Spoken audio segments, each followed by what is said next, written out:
Hai, apa khabar? Saya Dr. Alexander Mota, ahli fizioterapi, osteopat dan penulis buku digital Segredos da Coluna Semdor. Dan hari ini saya ingin ajar anda satu senaman yang sangat bagus supaya anda boleh ucap selamat tinggal kepada sakit lutut. Tapi sebelum kita mula video ini, supaya anda tak lupa, tekan suka di sini jika anda menonton saya di Facebook dan tekan butang suka jika anda menonton saya di YouTube. Kalau tidak, anda akan habiskan video ini, kemudian nak tengok video saya yang lain dan akhirnya terlupa. Jangan lupa, tekan suka dan butang suka sekarang pada video ini. Sakit utama pada lutut yang paling biasa hari ini adalah sakit pada patella. Dan biasanya ini berlaku disebabkan oleh kehausan, sama ada pada tulang rawan, sehingga ke tulang itu sendiri, iaitu patella. Inilah yang dikenali sebagai chondromalacia patella yang terkenal. Dan senaman yang saya akan ajarkan kepada anda hari ini akan membantu mengurangkan tekanan yang wujud antara patella dan tulang femur. Kerana tekanan inilah yang berkaitan dengan pergerakan, geseran yang menyebabkan dan mempercepatkan kehausan sendi ini, menyebabkan ketidaksesaan dan kesakitan. Chondromalacia tidak berlaku secara tiba-tiba. Ia berlaku secara perlahan dalam jangka masa yang panjang. Biasanya anda mula dengan rasa berkeriut, bunyi kecil pada lutut.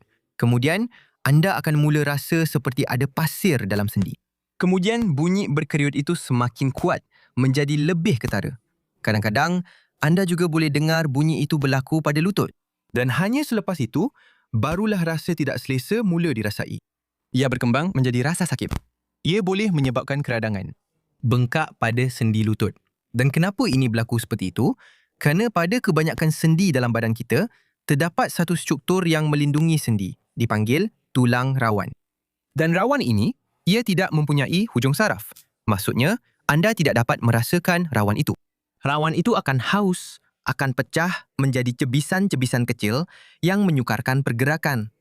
Dan anda tidak merasakannya. Anda hanya merasakan bunyi berkeriut, krepitasi dan rasa seperti ada pasir dalam sendi. Selepas kehausan itu sudah melepasi rawan, ia sudah sampai ke tulang itu sendiri. Pada ketika itu, anda mula rasa tidak selesa. Pada ketika itu, anda mula rasa sakit. Dan sebab utama kehausan ini, chondromalacia patella ini, adalah ketidaksejajaran yang wujud antara tulang paha, iaitu femur, dan tulang utama kaki, iaitu tibia. Berdasarkan kedudukan kedua-dua tulang ini, patella cenderung untuk bergerak lebih ke sisi luar. Dan sebab itulah pentingnya latihan otot tertentu yang dipanggil vastus medialis. Otot ini akan membantu menahan patella di tengah sendi. Ia akan menghalang patella daripada bergerak lebih keluar, lebih ke sisi dan meningkatkan tekanan antara patella dan tulang femur. Tapi perkara ini hampir semua orang sudah tahu. Dan latihan khusus memang dibuat untuk tujuan itu. Apa yang saya akan ajar kepada anda hari ini ialah senaman yang sangat mudah yang akan memperbaiki penjajaran kedudukan tibia, iaitu tulang kaki, dan akan membantu mengurangkan tekanan pada patella, mengurangkan kehausan, mengurangkan kesakitan dan ketidakselesaan. Jadi, patella ialah tulang kecil berbentuk segitiga yang terletak di bahagian depan lutut. Lebih kurang sebesar ini. Lebih kurang inilah saiz patella. Jadi, disebabkan oleh ketidaksejajaran yang wujud antara tulang femur dan tulang tibia, patella ini membentuk sudut kecil. Patella ini memang cenderung untuk bergerak lebih ke arah lateral. Dan ini sangat meningkatkan tekanan yang berlaku antara patella dan tulang femur di bahagian luar, di bahagian lateral. Untuk melakukan senaman ini, kita akan menggunakan titik rujukan. Dan titik rujukan ini adalah satu struktur kecil yang menonjol dengan hujung tulang yang terdapat di bawah patella. Betul-betul di permulaan tibia, iaitu tulang kering. Iaitu struktur ini di sini. Struktur ini dipanggil tuberosity anterior tibia atau nama manjanya TAT. Untuk melakukan senaman ini, anda akan duduk dengan lutut dibengkokkan lebih kurang 90 darjah. Kaki dalam keadaan rileks. Letakkan tangan anda secara perlahan di atas lutut dengan jari-jari di sisi atau di atas TAT, iaitu tuberosity anterior tibia. Sokong hanya pada tumit dan lakukan pergerakan putaran terdalam dan keluar, seperti pengelap cermin kereta. Penting untuk anda lakukan kedua-dua pergerakan itu. Tetapi, anda perlu memberi lebih penekanan kepada putaran ke dalam. Seperti anda ingin membaling, halakan jari kaki ke arah kaki yang satu lagi. Dan perhatikan bahawa pergerakan putaran ini berlaku tepat di struktur ini. Saya akan lakukan tanpa tangan sekarang supaya anda boleh lihat. Tengok. Kaki ke dalam, kaki keluar. Ke dalam, kaki keluar. Perasan tak bahagian atas ini tetap, pergerakan berlaku di bahagian bawah sini. Semakin anda cuba untuk bawa TAT ke dalam, semakin selari ia dengan tempurung lutut. Tengok. Keluar, ia tarik tempurung lutut keluar.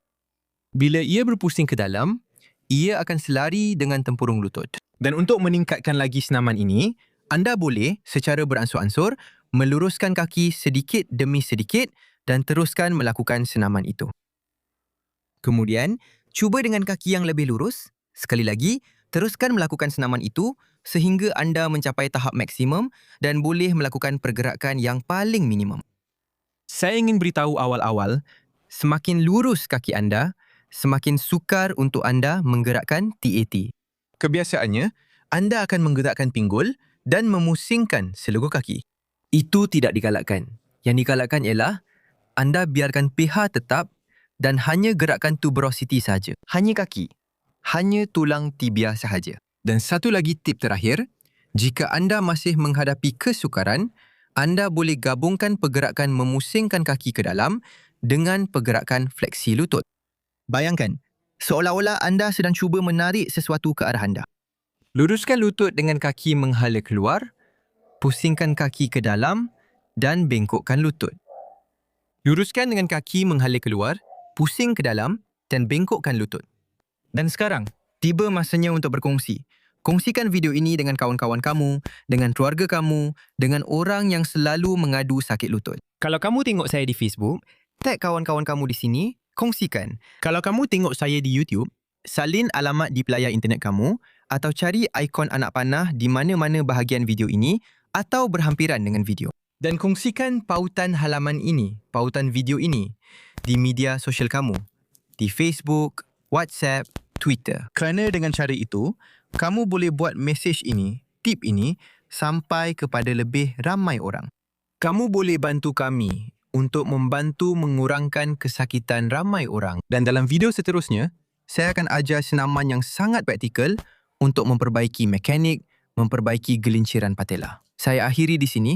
Salam hormat dan jumpa di video seterusnya.